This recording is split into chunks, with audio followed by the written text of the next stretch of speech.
He did not return along the creek, but took his bearings by what faint light still lay in the west, and struck out across country. The air was dank and stormy. Night fell long and cool through the woods about him, and a spectral quietude set in, as if something were about that crickets and night birds held in dread. He went on faster. With full dark, he was confused in a swampy forest, floundering through the sucking quagmires and half running. He did not come upon the river, but upon the creek again, or another creek. He followed it down in full flight now, the trees beginning to close him in, malign and baleful shapes that reared like enormous androids, provoked at the alien insubstantiality of this flesh colliding among them. Long and long after he should have reached the river, he was careering through the woods with his hands outstretched before him against whatever the dark might hold, until he began to stumble, and a cold claw was raking upward through his chest. When he came upon the creek again, he splashed into it, thigh and crotch, before he knew it was there. He stopped, his breath roaring, trying to listen. Very far away, lightning quaked once, again, soundlessly. The current moved dimly about him. He spat. His saliva bloomed palely on the water and wheeled and slid inexplicably upstream back the way he had come. He turned and watched it in disbelief. He plunged his arm into the water. It seemed motionless. He spat again, and again the spittle flared and trembled and listed perverse. He surged from the water and began to run in the return direction and at a demented pace through the brush and swamp growth, falling, rising, going on again. What in the world is going on with Culla home? He's abandoned his baby in the forest. The child is a child of incest, possibly an assault. At the very least, he's taking advantage of his quite naive, innocent sister. What is happening with this river flowing upstream? Why is the water flowing backwards? I feel like it's like an image. When I think of it, and knowing like the kind of the context we provided last week, I feel like it's like a river to the underworld. Like okay. I think pretty good folklore is, I think his name is Cherubim, or like Thanatos, and he's the guy that has like. Oh, Charon. Charon. I don't know why I can't think of it, but that's what I think of. Like it's like the waterway there, and that's why it's odd. It's different. I guess like said what he said, but simply it's just an indication spooky shit's about to happen. Spooky shit is about to happen. Indeed, it is already happening.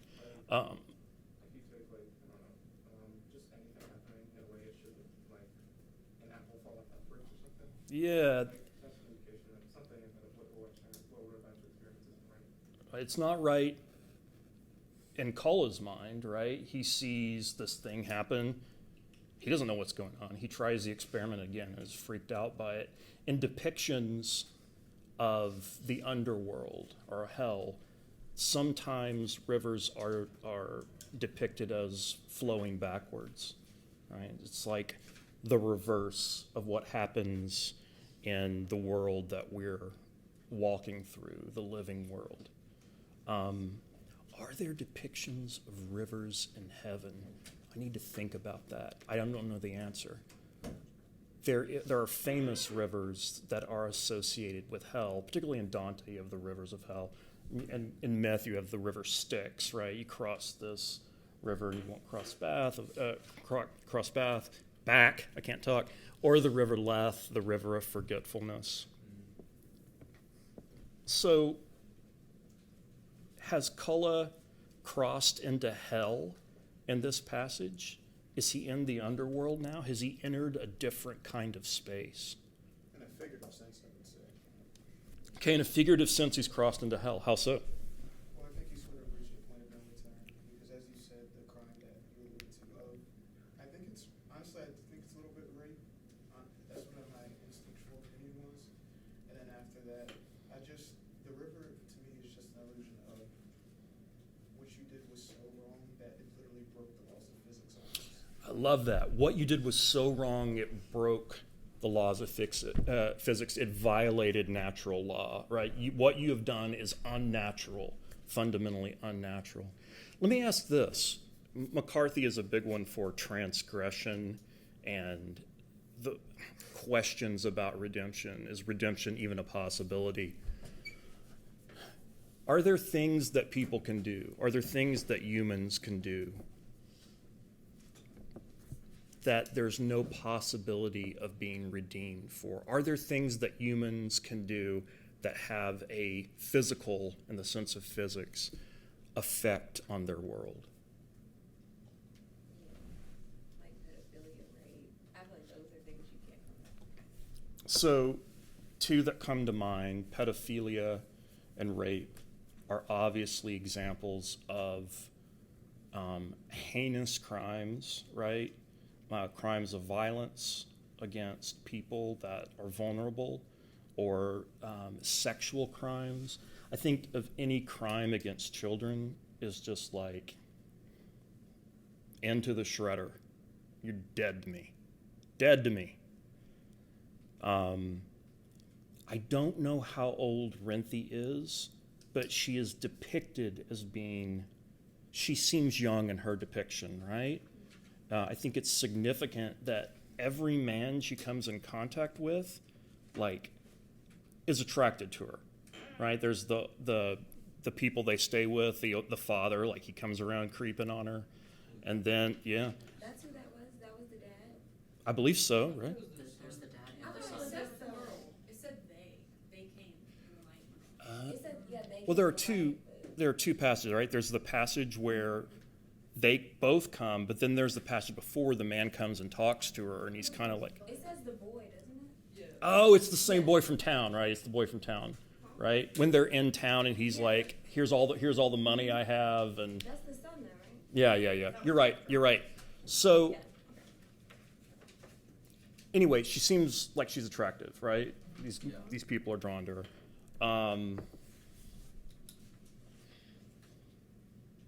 So I think sexual crimes are particularly,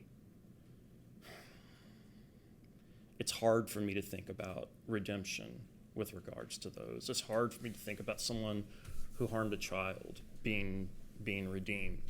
Other than that, are there things that beyond which people can't be redeemed? I find it interesting that your first two are, the same as mine, but I wouldn't say murder. I think, I wouldn't either. yeah, murder is like probably in some ways the ultimate thing because it ends someone's life. However, I think a man can be redeemed, right? Potentially. I think it's hard. I think you've done a really extreme thing, but I mean, Gray area with that. I feel like with murder. I know.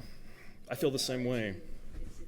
Yeah, I don't know. I think it's like a different violation of bodily autonomy. A different. Yeah, with the sexual assault and the murder. Because it's almost as if you acknowledge this person's existence, and yet in a sexual way you violate it. But with murder, it's more, and oftentimes in criminal aspects, they have a more specific reason for it. At least there's something to get out of it. Rather than sexual assault, it's more for some sort of sadistic pursuit. Right, and there are all these gradations of killing someone, right? You know, manslaughter. Yeah. Like, is this Well, war, is a different thing, right? Lawful killing. right? Not all killings are murder. Sometimes people kill in self-defense and are justified in doing so. I think it's still hard on them to do that unless they're a sociopath, right? You feel something, you have to deal with the consequences. Zach? Unjust taking of a life is wrong, of course, but everybody will die in the end. It's perfectly possible to get through life without being victim to rape or molestation, though. Those are uniquely evil crimes because, you have to elect to make someone suffer that Yes. in a way that is unique to murder. There's no, you could negligently or accidentally kill someone. You're not going to negligently, accidentally do the other two. Never. No, and there's never a justification. There's an after for the person on the receiving end of the crime. Murder. It's it, they're done. They don't Right. know they're dead. Right. Right? I mean, you can debate whether or not there's an afterlife where they can look down on you and go, yo, what the hell? Not cool, man. I like the idea that a murdered person would be looking down saying, yo. Yo! Man. But no, I don't think there's anything. I think there's other crimes that are maybe not, aren't legally crimes. I think that creating a moment of after for somebody is. Creating a moment of after. I like that.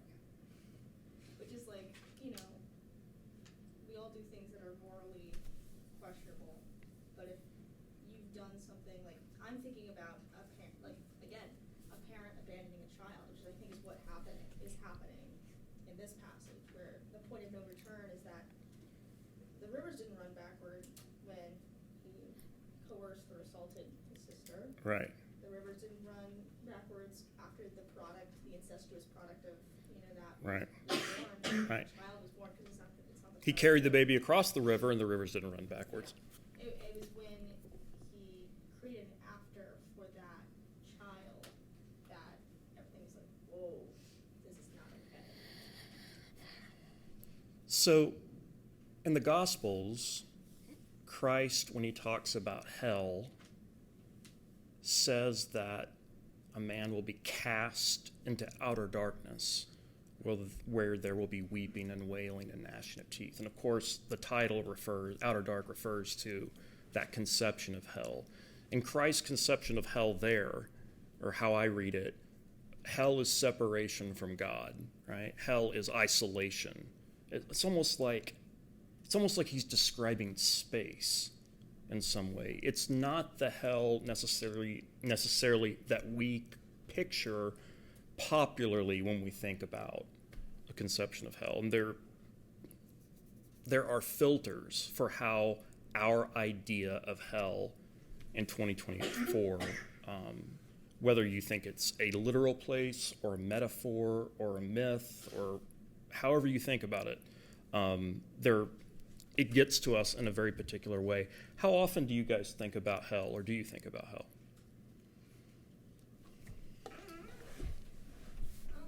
I'd say I think about it as often as I do about heaven, because I think when we, for people who are raised in Christian churches, they're often talked about in the same breath. Mm-hmm.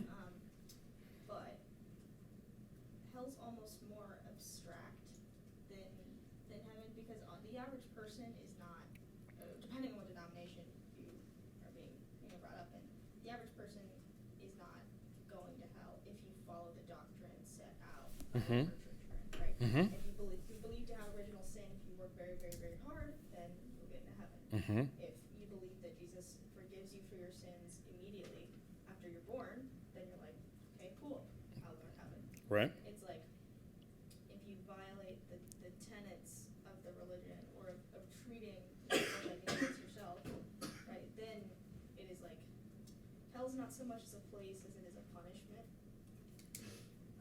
Mm-hmm.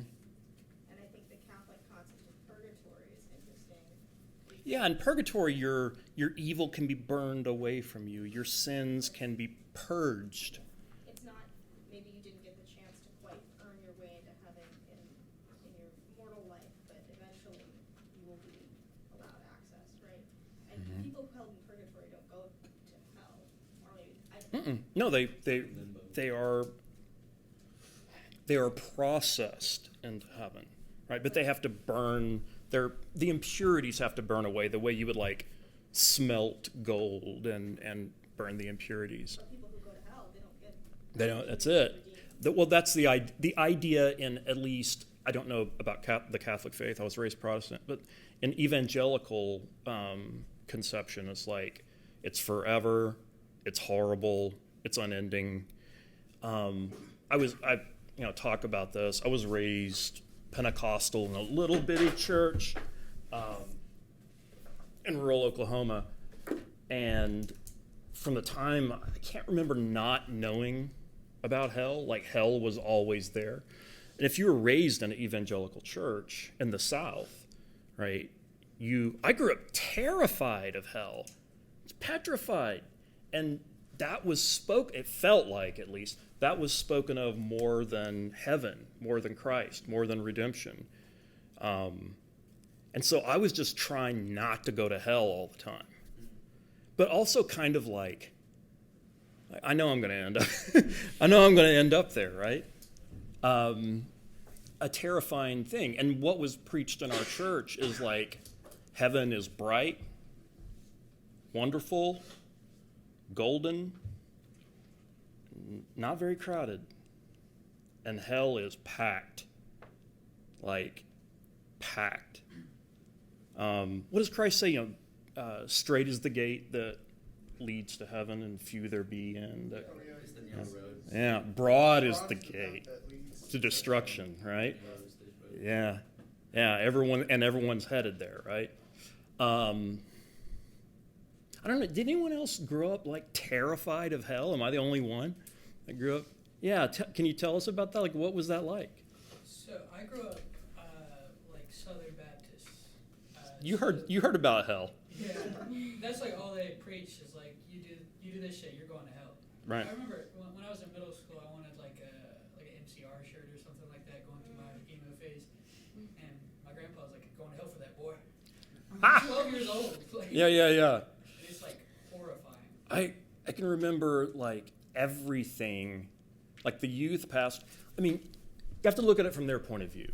If you fervently believe in hell and you're not doing something to save the person, like you're doing them a great disservice. So, but what that translates to, you're on a church youth group camping trip, you burn your hand when you're roasting weenies, and your youth pastor puts some burn cream on your hand and then says, there's no burn cream in hell, right? It's just, and that's the kind of stuff that was just constant, right? And I'm like, hell just keeps on going and burning, and I'm like, I'm 7. I also grew up Southern Baptist and then wound up being gay as well. Which is two things that don't, Southern Baptist and gay, it's like, what? Yeah, I don't know. So then, like, you have the looks of everyone, and then you have just, like, the sermon about being gay and homosexuals, and everyone's, like, turning, looking at you, and, like... Ugh. Yeah, and you kind of have, like, I went through the denial period for so long, and then it's right. like, well, I can't escape this because everyone's already telling me what I am, like, oh, you're a faggot or whatever, like... Right. You get that with it, so then it's like, I can't even try to hide this, and then it's like, oh, well, like, should I just leave or whatever, and then you're like, oh, well, if I kill myself, then I'll go to hell too. So it's like trapped. Yeah, it's like a sense of being, it's very interesting because for a lot of kids that grow up in that situation, the situation we grew up in, right, of growing up in an evangelical church, I had people giving me the benefit of the doubt. Right? I didn't have anything that was intrinsic to me that I felt like this is a ticket to hell. But you've got this thing that's a part of you, and like you're like, I've tried not to, like you said, the denial, like I tried not to be it. That seems like a very, I have a lot of empathy. I have a lot of sympathy for that.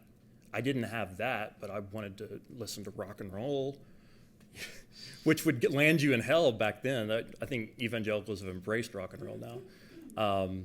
But like the list of things that would damn your eternal soul when I was a kid, man, it was long.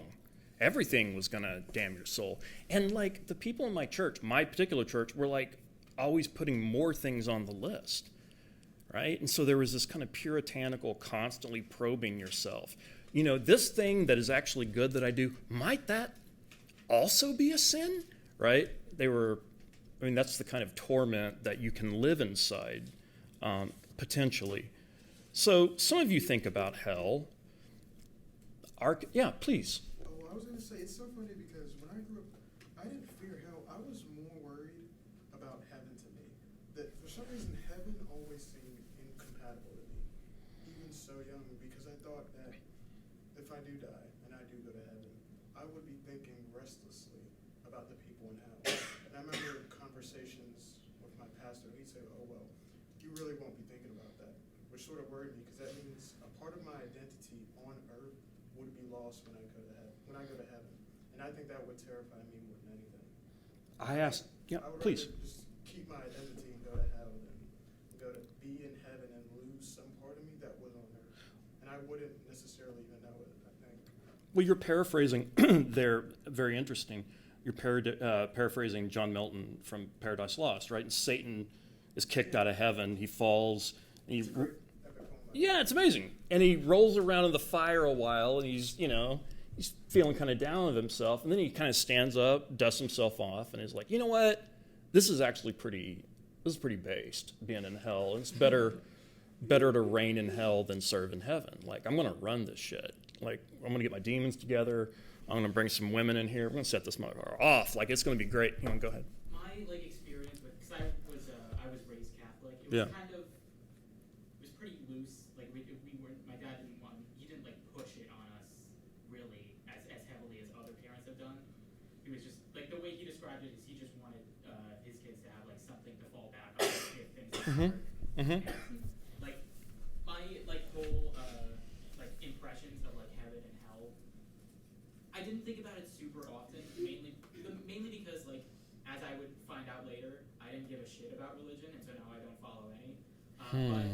But when I did think about it, my thought was the way people described heaven and this eternal whatever. First off, eternal kind of worried me a little bit because the concept of forever is just ugh.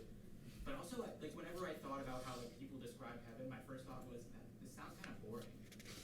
I was just kind of oh, everything's great forever, and it's okay, but why exist then? If you're never gonna struggle or overcome anything, where's the Yeah, incentive? it's interesting. The way hell comes to us, there is not traditionally a belief in the afterlife in Judaic thought, right? That is not uniform. There are Jewish people who observe some notion of the afterlife, but for many observant Jewish people, faith, God, everything is about what happens here. God helps you live here in this place, on this plane. Christ refers to hell. We don't hear a lot about what it is. And we don't hear a lot about it in the New Testament. There's the lake of fire in the book of Revelation.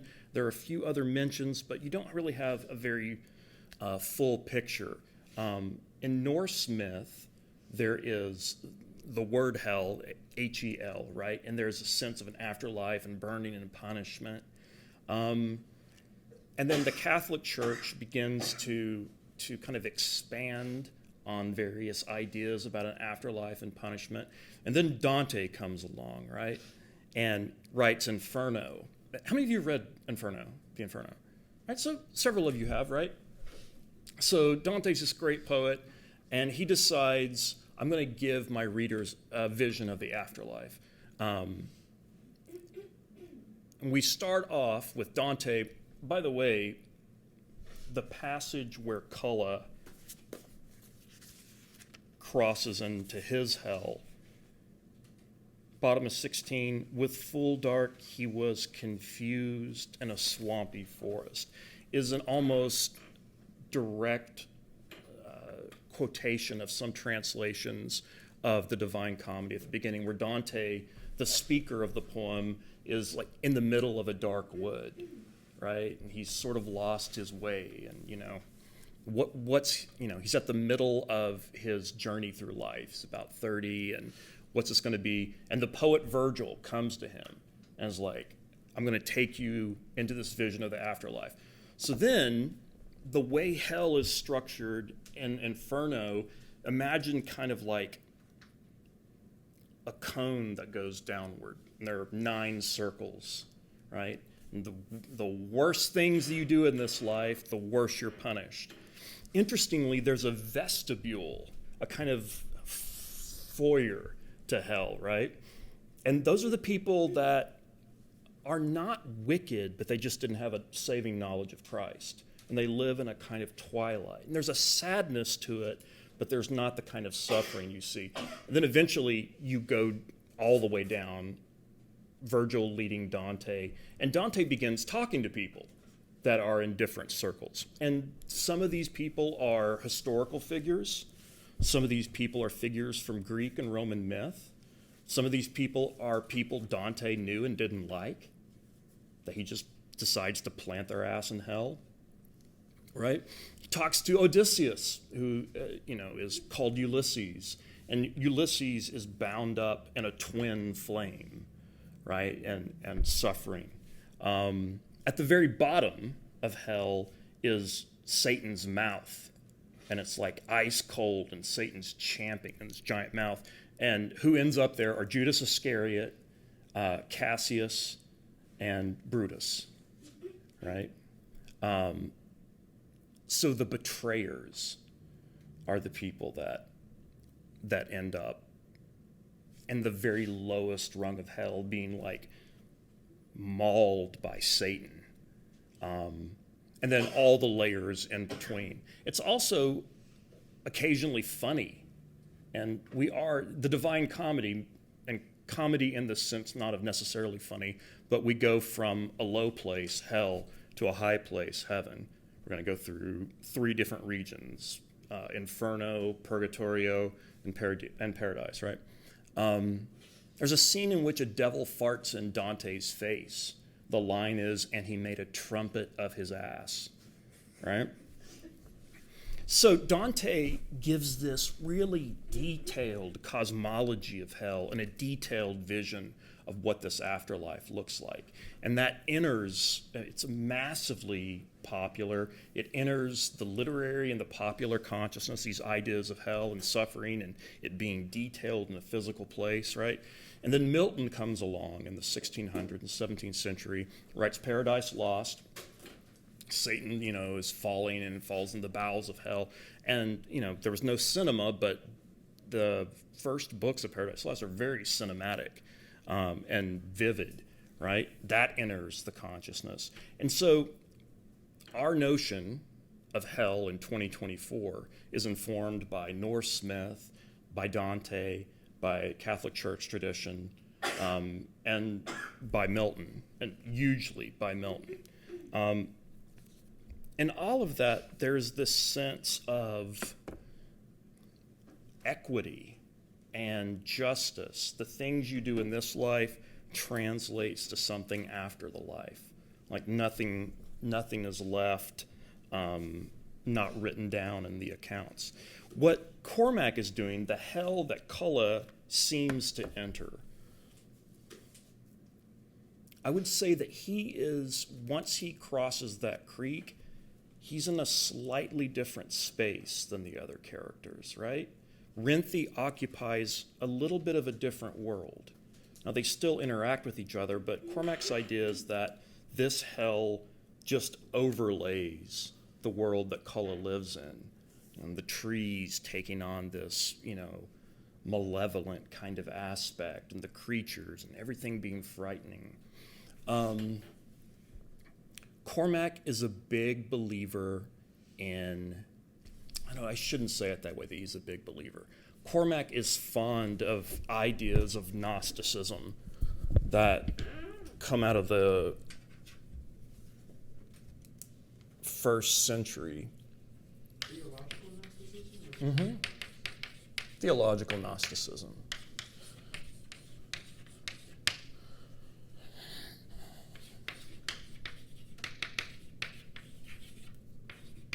Do you mind defining or like explaining? Yeah, I'm going to talk all about it. So, the Gnostics believed that there is a God who creates the entire world, and sort of like a Big Bang, and throws sparks of divinity throughout the universe. But then the God that is spoken of in the Hebrew Bible and in the New Testament is called the demiurge, and he's malevolent, right? And his goal is to trap every soul, every spark of divinity in the material world, into matter, and extinguish their spark. There are also these beings called archons. These archons move around, and they interact with souls, try to trap them in matter, and extinguish their flame. The Gnostics believe that the man who has knowledge is able to recognize the spark of divinity inside him and reunite that with the divine flame and sort of overcome the demiurge, overcome the archons.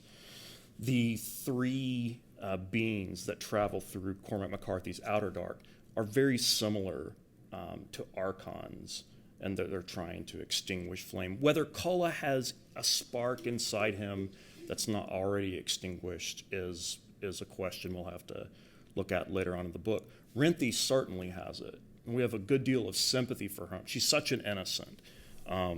She's such a pure soul. The whole Gnostic thing is influenced by Plato's ideas of forms being eternal. So for Plato, everything in this world is an illusion. The physical things of this world are all illusory and are copies of the heaven of ideas. Plato says that everything that exists in this world in material form is just a copy of the idea of the thing. So this desk can be destroyed, and it's no real skin off our nose, because the eternal desk, that which has a surface and four legs, is unkillable and exists in heaven forever, right? And the man or woman who made this from the idea of desk. A man builds a chair, he's copying the idea of chair, and chair has chairness. It has four legs, a seat, and a back. A stool has stoolness. It has three legs, no back, and a seat, right? And everything that exists in this world is only copying from the heaven of ideas and the heaven of forms. That's the Platonism that influences Gnosticism, and the Gnostics' severe aversion to the physical world, which they believe is not ultimately real. What matters is this divine spark. And what is malevolent in this world is anything that seeks to trap us in the material, in matter itself. We'll see what ends up happening to Kola and the child and Rinthi with regards to that. But just in a class like this, I don't care that you have this like firm grasp of Gnosticism, but with regards to this book, I think knowing a few of these principles, knowing that it's out there, knowing about this idea of the real God and the demiurge and the archons, I think it's important to understand what Cormac's up to here. Page 35.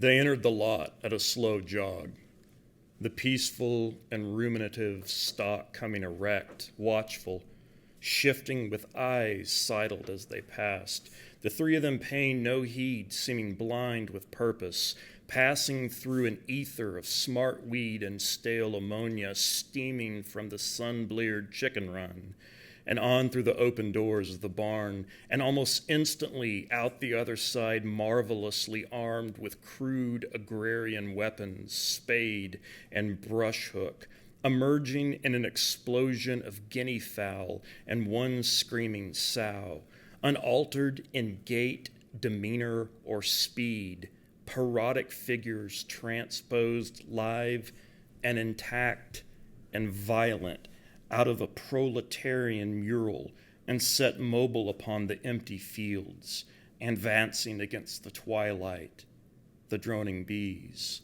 and wind-tilted clover. And then page 51.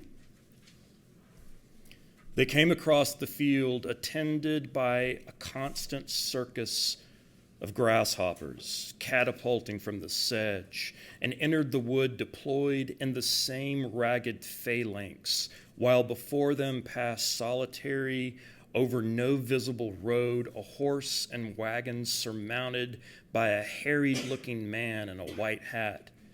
They altered their course and came upon a log road down which the wagon receded in two thin tracks, and upon a burst lizard who dragged his small blue bowels through the dirt, breaking into a trot, a run, the first of them reaching the horse and seizing the reins and turning up to the driver a mindless smile, clutching the horse's withers and clinging there like some small and vicious anthroparian, and the driver rising in remonstration from the wagon, so that when the next one came up behind him sideways in a sort of dance and swung the brush hook, it missed his neck and took him in the small of his back, severing his spine.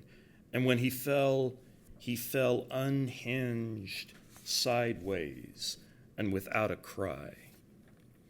What's the effect of these italicized sections with these three figures always moving, always sprinting across the landscape? I mean, to me, it just gives you a sense of urgency that the other characters, they're not quite moving as quick. Right. Cullen and Ruthie. And then on top of that, like, you know they're probably going to end up meeting Cullen Yeah. at some point. So it's like, you know something bad is basically chasing them. Yes. You know they're going to be. Something terrible is out there, right? Kulla has done terrible things, and then there are these beings moving across the landscape. And they have their sections, he has his sections, and you're assuming all of these will collide. Zach? And there's this sort of alien factor to them, not just because, you know, the language in which they're described, but that they're kind of removed from the rest of the narrative. Like, this harried-looking man in the white hat, we know that's the squire. Right. The text isn't going to go ahead and say, this is the squire that you know from earlier. They're existing kind of in their own, they're cordoned off from the rest They're of cordoned off. They exist in their own dimension. Same thing. Yeah. Oh, sorry. Oh, I was going to say they sort of have this incorporeal form to them upon reading it, and I think the trio is just it reminds me of the biblical paradigm in Exodus of when the Pharaoh doesn't let his people go, and then God sends the angel of death. I think that's what the allegory is, because the fact that they're sort of expressionless, they don't talk, they just kill everybody. Well, I don't know if he was going for it or his religious convictions, but I think it would make sense. No, they seem like a force of nature, like divine retribution out there. What do they remind you of? Do they remind you of any figures? The Furies, right? The Furies from the Oresteia, right? Where they just move around, fucking shit up, right? Taking vengeance upon those who have done wrong. So who did, I was kind of confused about the italicized part.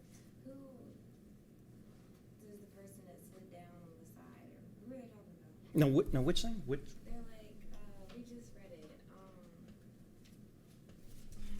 read it down too. The man on the wagon? Yeah,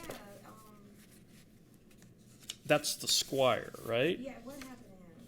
He gets hit with the brush hook and it severs his spine. Who does that to him? One of the Furies, one of these three figures. And why? Well, why is because that's what they do. Yeah, Okay. that's what they The do. whole time I thought this was Yeah. Cola doing it. I was trying to figure out whose No, yeah, this was when I it's was these reading it. Yeah, you first see them on the first page when they crest it out, right, and they're running. We haven't gotten a distinct look at them yet, right? They're three figures, they move. We will see them up close and personal, but right now there are these, it's almost like, they're running across a field and getting closer and closer and closer to us as they come. They feel really like primal to me, almost like beasts rather than people, like they smell blood. Yeah. I almost get the sense of like, this is goofy, but in the Fellowship of the Ring movie, right, where like there's a scene early on where Frodo touches the ring and one of the Nazgul, it's like cut to him and he's like, right? I get the sense that when Culla crosses the river, like I just see these three figures kind of stopping and like howling at the moon and then running off in the other direction. I love that passage where they're running into the barn. The narrative camera tracks them running into the barn, and then they all come out and they're carrying weapons, right? I also love the notion that in Cormac's books, you're kind of okay if you're moving and you get into trouble when you stop. It's like when you go motionless, that's when you get reflective, that's when you die. So I want to talk a little bit about the point of view in this book and the way Cormac uses that. So we have some different strategies, right? There's obviously first person. I walked in the room that day and saw her and sat down and we began to speak. There's second person. You remember the day that we sat there and you remember. And second person mostly when it's not used to address an unnamed or undepicted character in a scene. Second person is a kind of first person, stylized first person. So there's a convention of noir in the 30s where, especially noir films, where a detective is sitting in his office and you have the voiceover and you're sitting there one sultry night when the dame walks through your door, right? And that's just a kind of a stylized first person. We understand that you basically means I.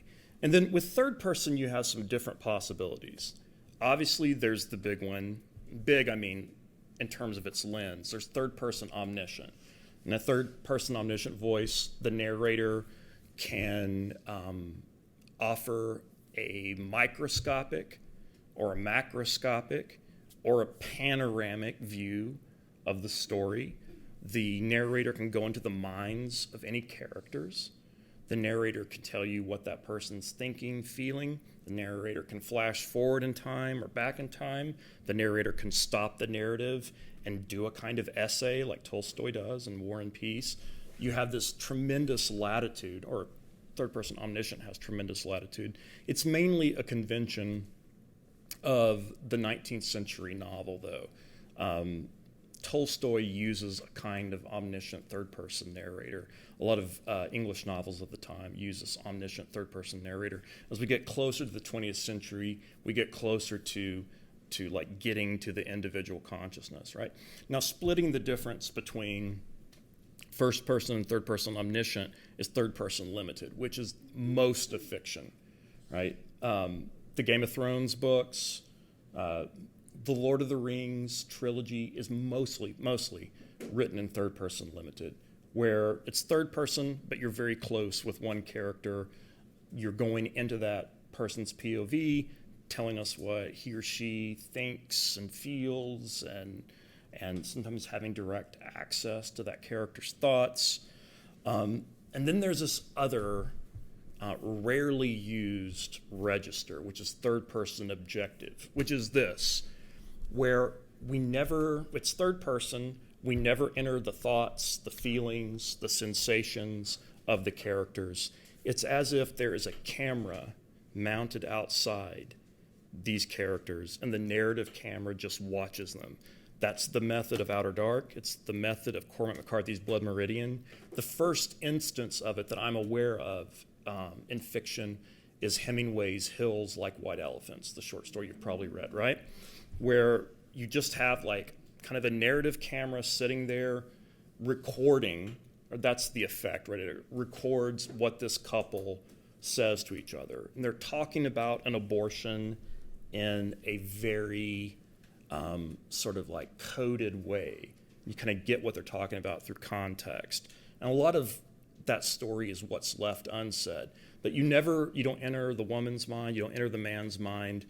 It's as if like you're eavesdropping on this couple, and you, as the reader, have to kind of put together, oh, I get that she's thinking this, I get that he's thinking that, I get what this person wants and this person doesn't want.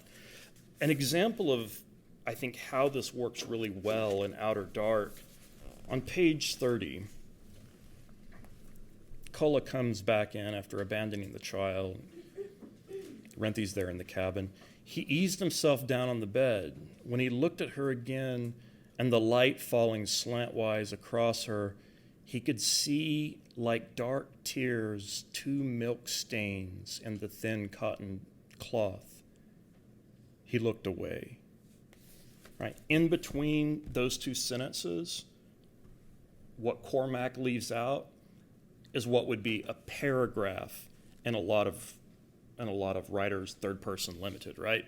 So the guy looks over, he sees this thing that troubles him, and then those sentences in between the 2 I just read would be all about, it reminded him of blah, blah, blah. He thought that blah, blah, blah. He felt that blah, blah, blah.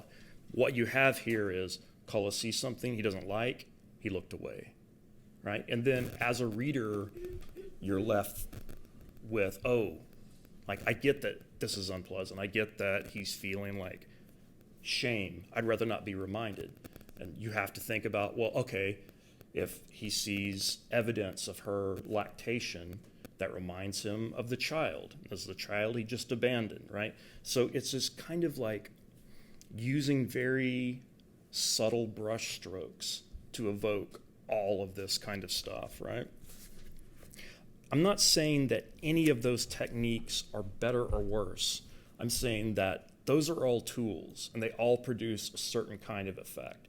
You get something from first person that you don't get from second person. You get something from third person limited you don't get from third person omniscient. That's intimacy. You get something from third person omniscient, that et cetera, et cetera. It's all like, these are all techniques. It's not like one's valid or more valid than the others. These are tools that you should have in your toolbox as a fiction writer. You've heard me talk about characters being their desire plus their limitation. If we think about Renthie, where we stopped in the book for today, what is Renthie's desire?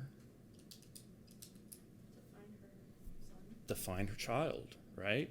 And this doesn't have to be to create a sharp, well-drawn character. The desire doesn't have to be complicated. It can be quite powerful and simple. A mother trying to find her child and all that entails. What is Renthie's limitation? I think it's her biology. I think she just bore a child, and I think they describe her as moving pretty laboriously and weak, and her movements are very strenuous. Right. So she's been weakened by childbirth. I mean, that's certainly something she's struggling against. She also doesn't want anyone to know what she's looking for. Yeah. The tinker. Right. Like, I don't know, it's weird. I don't know. She's hesitant to say too much about her condition, right? She knows there's something wrong about her and Culla's relationship. Doesn't have the full picture, but she knows. That's what I was gonna say too. Yeah. She knows nothing about. I don't think she even knows what the tinker looks like or anything, as well.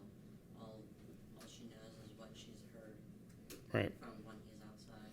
Right. And she doesn't want to explain anything about her situation. Mm-hmm. And being as subtle as possible. Yeah. Steve? I was gonna say maybe also her gender, just because maybe in that time you really can't do anything, but I don't know when what time in there. It's turn of the century, so it's 19th to the 20th century, early 1900s. And you're absolutely right. Like a woman by herself, right? Young, unattached. I mean, the first thing this is Appalachia, right? They want to know, where are you from, right? It's a very clannish kind of hillbilly. I don't mean that in a negative way, but it's a clannish kind of, Scots-Irish people, where are you from? Who are your people? What's your last name? Right? That means quite a bit. Or it's a hand this way. Yeah. I was gonna say naivety. She's very naive. Yeah, she doesn't even know where she's from. Like, nothing against her. I mean, it's not Of course. her fault, obviously. No, she's also innocent because of that. She has a real innocence. Like, I think that's a massive limitation on her. I mean, if you don't even know where you're from, how do you know where to go? Right. You know? Right. It's just like she didn't really know why she was in the shop. I mean, she was in the shop because her brother went to the shop, but like she didn't know why was she there. Right. And then when the shop owner was asking like, oh, well, where are you traveling to? She's like, where? Right. Right. And he's like, well, I don't know. I'm asking you. Yeah. You know? No, she's very much an innocent. You put those two things together: her desire to find her child, and then her huge innocence and like inexperience, her naivete, which is endearing. What is Culla's desire? He seems to just be running away from, what he did. Yeah, shame.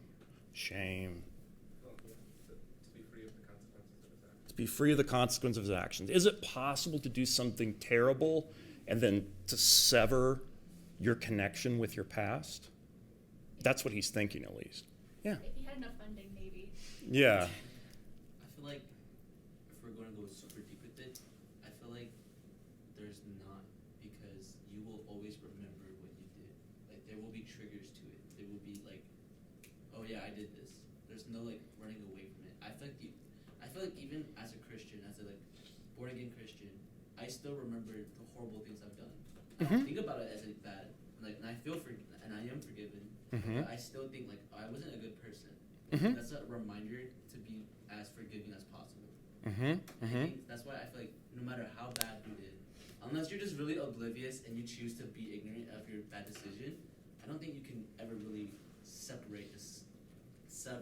your like consequences. No, but fools think you can, right? There's a foolish desire to like, oh, I can just walk away from my...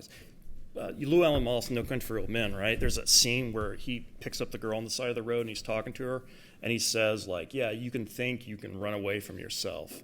And then, you move halfway across the country, and then you're lying there, and you get up and look in the mirror, and guess who's looking back at you, right? You haven't left anything behind. You've taken yourself with you.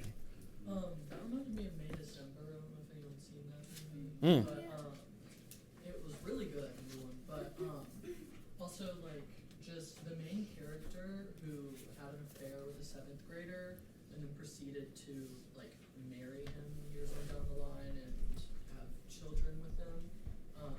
It's really interesting how she just walks about and doesn't seem to carry any, like, guilt or shame. And another actress comes in to do a character study on her. And I don't know, it's just like, it's interesting how like people can create a delusion of some sort to the point where like they believe their own and they can hold, I guess, like up a life without that. Right. So I do think it is possible. Couple of language things I want to point out on page 13. This is small, but Cormac is brilliant with these small brush strokes. He crossed the glade rapidly toward the cabin, the water licking over the bucket rim and wetting the leg of his trousers. It's that verb licking. Immediately, you see it, and it's vivid for you in a way that you're not expecting. The next page, when the baby's born, with his own hand, he brought it free, the scrawny body trailing the cord, an aneloid writhing down the blood-slimed covers, a beet-colored creature that looked to him like a skinned squirrel. Right? A great simile, as we've talked about, is both surprising and apt, but to impress the grotesquerie of what the book is up to, instead of giving you like another image of birth and of an infant, Cormac gives you a perverse one, and it kind of sticks in your head like a skinned squirrel. Something that I think the book does, and a question that it gets at overall.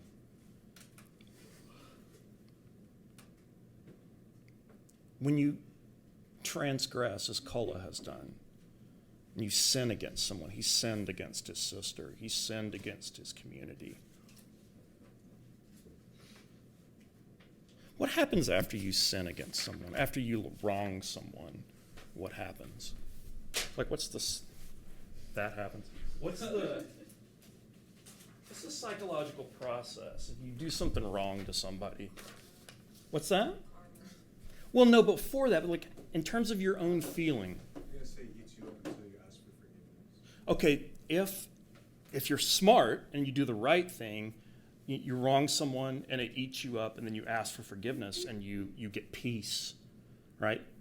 If you're not smart, what happens? I think maybe like instead of asking for forgiveness, you're just justifying what you did. Okay, you start kind of rationalizing. Well, first you might feel guilt, you might feel some shame.